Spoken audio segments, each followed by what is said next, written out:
वैष्णव धर्म का सबसे प्रमुख ग्रंथ विष्णु पुराण, जिसे सृष्टि के पालनकर्ता भगवान विष्णु की लीलाओं का वर्णन मिलता है। इसमें भगवान विष्णु के कल्कि अवतार का भी उल्लेख किया गया है।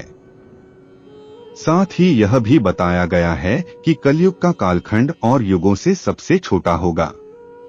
विष्णु पुराण कलयुग के वर्णन करते हुए कहा गया है कि कलयुग में पाप इतना अधिक होगा कि सृष्टि का संतुलन बिगड़ जाएगा। संतुलन ना बिगड़े इसके लिए इंसान को समय समय पर चेतावनी भी दी जाएगी, लेकिन वह उनको अनदेखा भी करेंगे। पुराण में लिखी बातें हर दिन आपके सामने गुजरती जान पड़ेगा, और मनुष्य की आयु के बारे में जो बातें इस पुराण में कही गई उसे जानकर तो आप हैरत में पड़ सकते हैं। इतनी होगी आयु। विष्णु पुराण में बताया गया है कि मनुष्य की आयु सीमा धीरे धीरे घटती जाएगी और अंत में मात्र 20 साल रह जाएगी। छोटे छोटे बच्चों में बढ़ रही गंभीर बीमारियां, वायरस और घटती आयु सीमा क्या इस तरफ इशारा नहीं कर रही है कि एक समय ऐसा आ ही जाएगा। कलयुग में लोगों के बाल अल्पायु में ही सफेद होने लगेंगे और 12 वर्ष की अवस्था में ही लोगों के बाल पकने लगेंगे। कलयुग के बारे में सच साबित हो रही हैं पुराण ग्रंथ में लिखी ये बातें। ऐसे होंगे धर्मगुरु। पुराण में बताया गया है कि चालाक और लोभी व्यक्ति को कलयुग युग में विद्वान कहलाया जाएगा। ऐसे लोग ही धर्मात्मा भी कहलाएंगे। शास्त्रों और वेदों का पालन कोई नहीं करेगा। सभी धर्मगुरु अपने फायदे के लिए लोगों का इस्तेमाल करेंगे। वे ज्ञान की चर्चा तो करेंगे, लेकिन उनके आचरण राक्षसी होंगे। विवाह के बारे में लिखी है यह बात। कलयुग में विवाह एक प्रकार का समझौता होगा। लोगों में एक दूसरे के प्रति समर्पण और सम्मान का अभाव हो जाएगा। आज जिस तरह से विवाह हो रहे हैं वो परिवार चलाने के लिए न होकर सिर्फ एक समझौता किया जा रहा है। जो सबसे ज्यादा दहेज देगा उसका ही विवाह होगा। यह एक प्रकार का समझौता ही तो है। जब कलयुग चरम पर होगा तब जन्म लेंगे भगवान, ये होंगे पत्नी और संतान के नाम। इस तरह से होगी परेशानी। विभिन्न प्रकार के रोग, सर्दी, गर्मी, बरसात और ऋतुओं के परिवर्तन से लोग परेशान और दुखी होंगे। बिना मौसम के बरसात, ठंड, गर्मी से फसल बर्बाद हो जाएगी। नदी, तालाब, जलाशय सब सूख जाएंगे।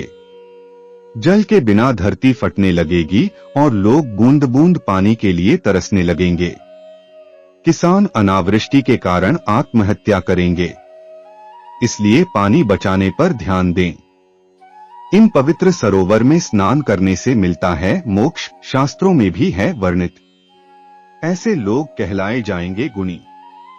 कलयुग में जिस व्यक्ति के पास धन नहीं होगा वह अधर्मी, अपवित्र और बेकार माना जाएगा, और जिस व्यक्ति के पास जितना धन होगा वो उतना गुणी माना जाएगा, और कानून न्याय केवल एक शक्ति के आधार पर लागू किया जाएगा। व्यक्ति के अच्छे कुल की पहचान सिर्फ धन के आधार पर ही की जाएगी। धन के लिए वे अपने रिश्तेदारों और दोस्तों का रक्त बहाने में भी हिचक नहीं महसूस करेंगे। देखा जाए तो आजकल यह सब सत्य हो रहा है। लोग धन के लिए अपने ही रिश्तेदार और परिवार वालों का खून बहा रहे हैं। पूजा करते समय कहीं आप भी तो नहीं कर देते ये गलती, हो जाइए सावधान। इनकी होगी पूजा। झूठ और दिखावे का सहारा लेकर लोग आगे बढ़ने का प्रयास करेंगे, लेकिन इसमें नुकसान उनका खुद का ही होगा।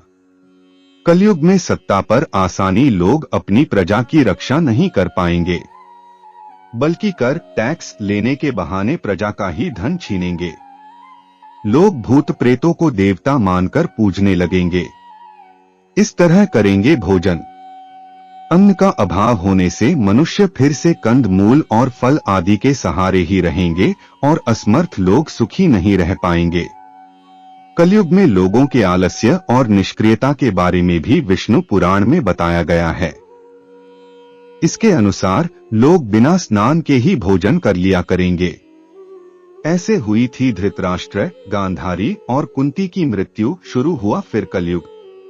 कलयुग में सबसे अच्छी बात वेदव्यास जी ने सभी युगों में कलयुग को श्रेष्ठ युग भी बताया है। उन्होंने कहा है कि सतयुग में मनुष्य को 10 साल जप करने के बाद पुण्य की प्राप्ति होती है। त्रेतायुग और द्वापर युग में वही पुण्य 1 साल के तप द्वारा प्राप्त किया जा सकता है, तो कलयुग में इतना ही बड़ा पुण्य मात्र 1 दिन के तप से प्राप्त किया जा सकता है। इस तरह व्रत और तप के फल की प्राप्ति के लिए कलयुग ही सबसे श्रेष्ठ समय है। सच्ची भक्ति से मनुष्य की ईश्वर की प्राप्ति कर सकता है।